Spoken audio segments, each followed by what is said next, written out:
All right, it is 7:10:23, and we're back with today's shrine. After a 1 day hiatus, we apologize. We had a record flooding in my area yesterday, and my priorities were keeping the water out of the house and then clean up today. So, missed out on 1 day, but we're back today. So, we've got some interesting ones. We got one perk that's like a next meta perk that's been nerfed, and then we have a few other interesting ones. So, without further ado, we'll hop into them.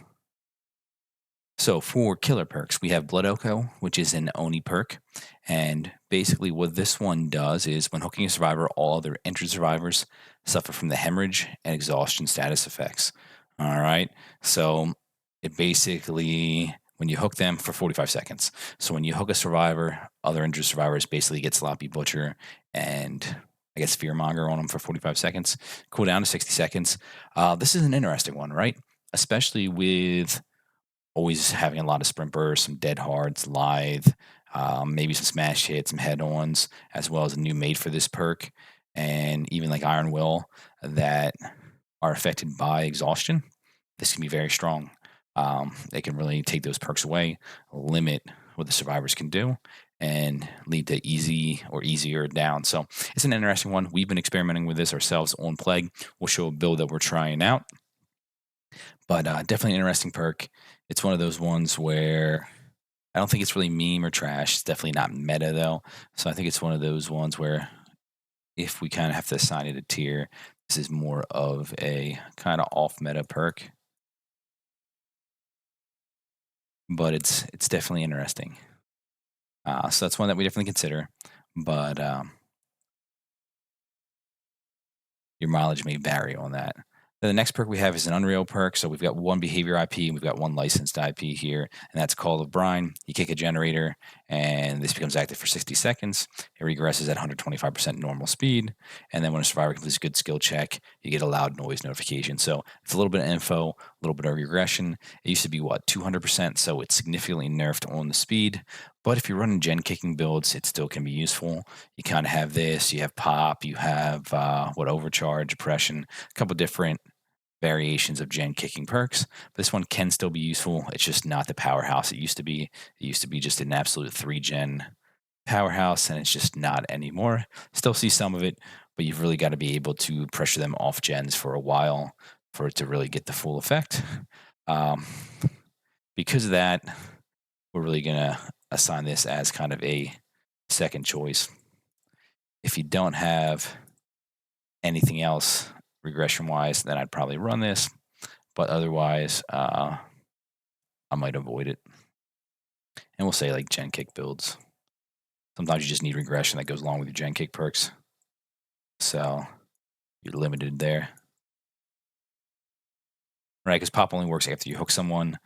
So if you want something that you can just kick at any point, that's an option. Now, our survivor perks, we have a Yochi and a Yochi. I don't know how to say it. We're probably butchering it, but we'll go try it in a Yunjin Lee perk. So Smash Hit's the first one I'll talk about. This is an exhaustion perk. Basically, after stunning a killer, you bring in a sprint for 150% normal speed for 4 seconds, and it's got a cooldown of, I think, 40 seconds, right? Uh, and it's tier 3. This is actually getting buffed. It's going to be an even shorter cooldown. The tough thing is this is the hardest exhaustion perk to use. The 4 seconds of sprint burst is awesome, but if you have killers that are just respecting pallets, you can't necessarily get a lot of value out of this. But with the shorter cooldown and pairing this up with some other perks, you very much, if you can get those stuns, be able to kind of chain those together and chase. So it's definitely an interesting one. And if you don't want to pick up Yunjin Lee, it's definitely one that I would consider. But I will say I think it's a little bit more like off meta of a choice, but the potential's there. And then our last one here is no, we don't want to buy. The next one is parental guidance. And basically, after something killer by any means, your scratch marks, pools of blood, and growths of pain are hidden for 6 seconds. And I think it's shorter. It's like 8 seconds. I mean, longer. It's like 8 seconds at tier 3. This is neat with flashlights or DS or wiggle off builds or pallet stuns. You can pair it up with a lot of stuff. Uh, so I think with that one, we're going to say this is more of a build around enabler.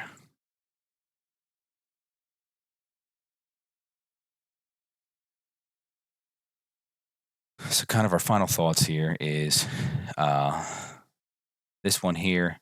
Blood Echo is an interesting one in the current meta with all the exhaustion perks made for this. That's one that I definitely would consider experimenting with. Uh, Call of Brine, not as good as it used to be. It's got some niche uses, but I wouldn't be in a rush to pick that up. Smash Hit is probably the one I consider kind of best pickup for hedging your bets on it being real strong with the buff it's getting. And then if you're a big flashlight guy, pallet stun guy, head on guy, gal, person, then this could be a fun one. So this is definitely fun. Pick it up if it appeals to you. Uh, this one's got lots of potential. Lots of potential there. This one is kind of shell of former self. And this one is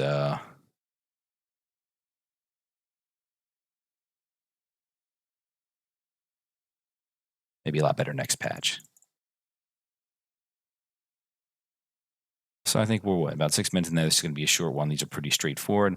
We'll show kind of our build we're experimenting with Blood Echo, and then we'll come back to a real quick summary one last time, and then we'll let you guys go. So if we're going to killer, we'll hop over to the plague. Just as a counter to the current meta, and just because you do so well at keeping people injured with plague. Legion's another one that can do that. There's a couple other killers that can do that as well. Those are the ones that Blood Echo kind of appeals to me. Got our kind of generic builds there, but this is one I've been messing around with. Right, you got early game, mid game, late game slowdown, some good add-ons, and then Blood Echo is just a way to help capitalize on the fact that we're trying to get everybody injured anyway. So that's the build we're testing out on Plague. You could run something similar on Legion. Uh, there are two that are very good at keeping people injured at all times. I'm trying to think who else really excels at that.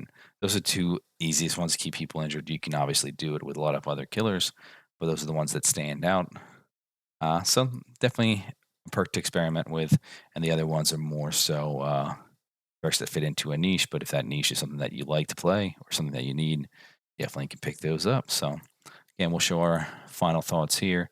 Big pickup that we'd kind of hedge our bets on a smash hit with it getting buffed, and the other ones are more so if you need it for some sort of stun build, if you want to try to counter the meta, or if you need some sort of perk regression for a gen kicking build.